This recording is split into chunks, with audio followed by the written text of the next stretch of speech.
final game of the series between the Rays and the Blue Jays. And the Blue Jays just trying to beat Tampa Bay for the first time this season. It'll be Griffin Jax against Dylan Cease. And again, this is a very tough team to strike out. They make a lot of contact. This is a very interesting matchup with a guy like Dylan Cease. Cease making his 9th start of the season. You see that ERA just under 2.6, and he earned his 3rd win of the season in that last start against the Angels. Back-to-back starts now where he's gone 7 innings. He's walked 1 and struck out 17. You can't steal first base, and the best thing that Dylan Cease can do for himself and the Blue Jays is keep Simpson off base if that is possible. He slashes the first pitch to left field, and it will be caught by Pinyango.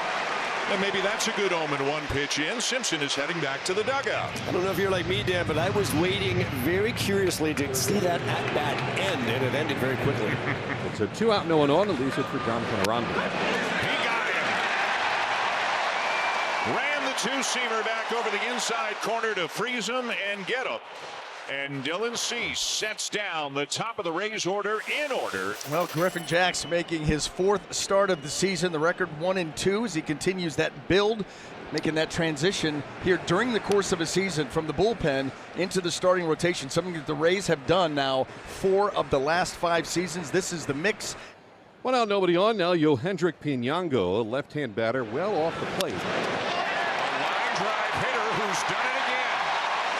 Into left center for a 1-out single. And he's not just getting base hits, he's getting base hits to all parts of the field. Really, really good at using the big part of the field. He gets a good changeup down and away. No score, Blue Jays and Rays, top of the 2nd. Ground ball to second, scooped up by Ernie Clement. 1-2.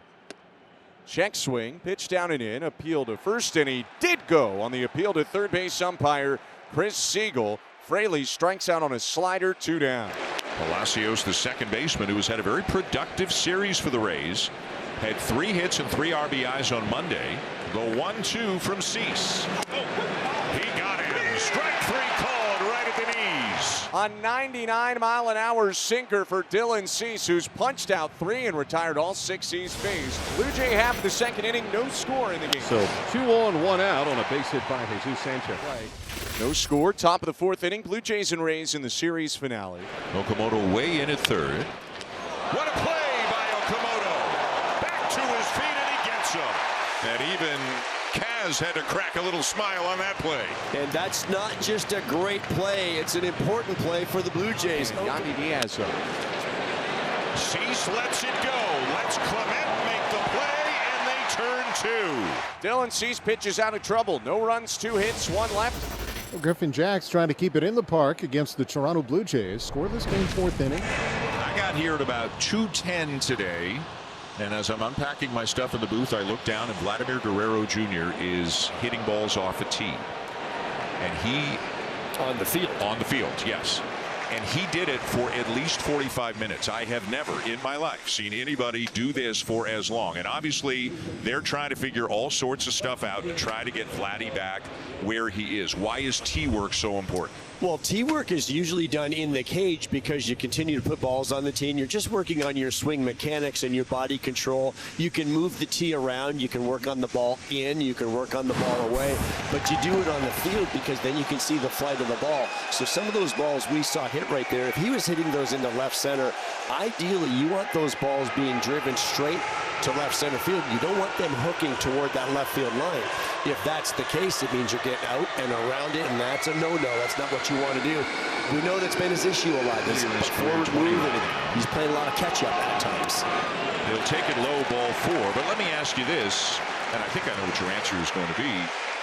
Should he be focusing just on swinging at the right pitches, giving his best swing and hitting the ball hard? And if that happens, then eventually the power comes. Scoreless into the 5th we go. A pitcher's duel between Dylan Cease and Griffin Jax. Fraley, Palacios, Mullins.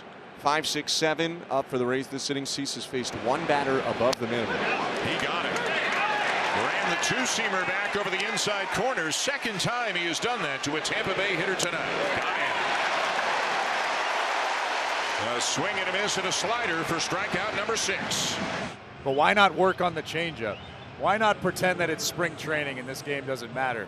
Dylan Cease is Really fun to watch right now. And Cease now in his 6th inning of work has pitched the Blue Jays into this game still. It's 0-0 in the top of the 6th. Got him again with the front hip two-seamer. 7 Ks for Dylan Cease and 1 out in the top of the 6th inning. He gets another one. Gets Walls swinging for out number 2. Had Walls out in front on a changeup. 8 Ks for Cease, 2 down. At the top, we were talking about, okay, what wins? The guy with all the strikeouts or the team that doesn't strike out? Right now, Dylan Cease has kept the Rays at bay. And he takes it down and a little peek back just in case. And he draws the walk. Yeah, Dylan Cease really frustrated. The fact that he lost Chandler Simpson and now he has to deal with him with 2 outs.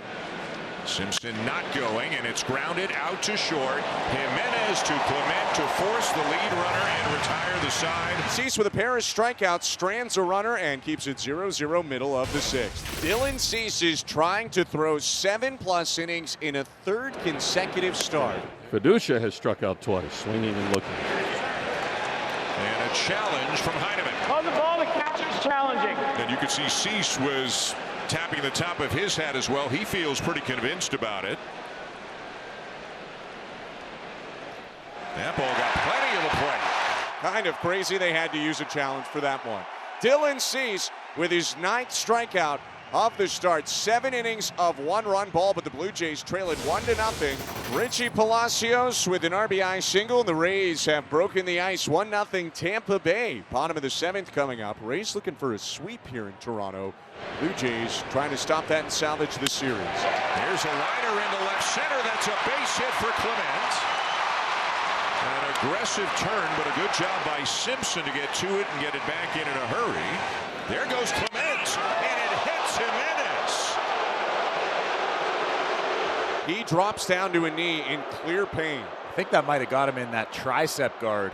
That's not exactly what the Blue Jays wanted to happen, but I do think what Ernie Clement was doing on first base there somewhat helped force that wild pitch from Clevenger.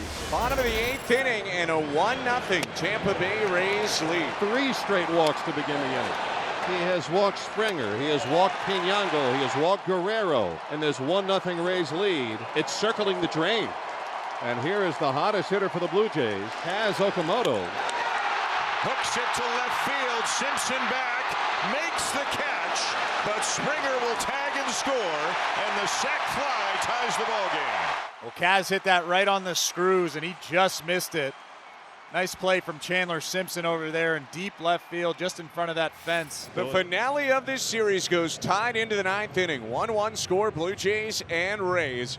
Tyler Rogers now takes over for Toronto on the mound. Oh, this one up the middle. Stop.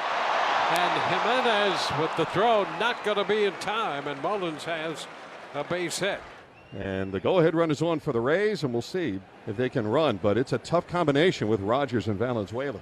Runner takes off. The pitch is high for ball 4. So Mullins moves up to second on the walk drawn by the Rays catcher Fiducia.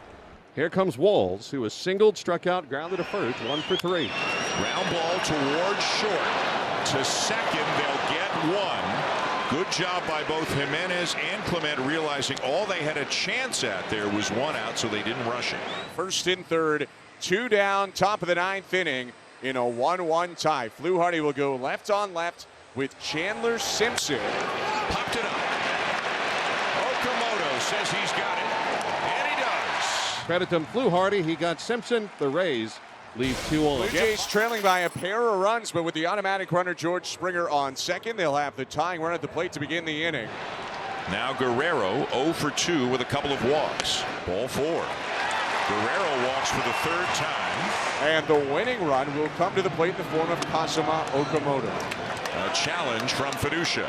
Throws the ball, the catcher's challenging. And it's inside. Close confirmed with the ball. Tampa's out of challenges. So the Rays are out of challenges unless this game goes to another inning. If you're out, you get 1 back in an extra inning. But for the rest of this inning, they don't have any challenges. And the 3-2 pitch. Low ball 4, and they don't have a challenge. So the bases are loaded.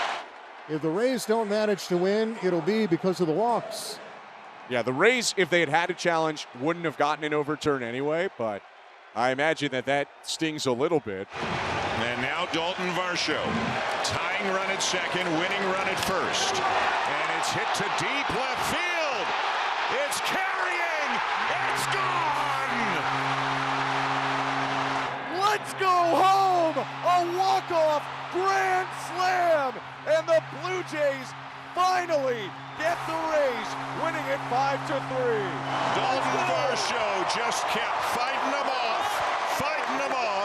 And Joe got one he could handle and hits a grand slam into the Blue Jays bullpen to win the ballgame. And the Blue Jays, who looked like they had their backs against the ropes, find a way in the bottom of the 10th inning to avoid the sweep.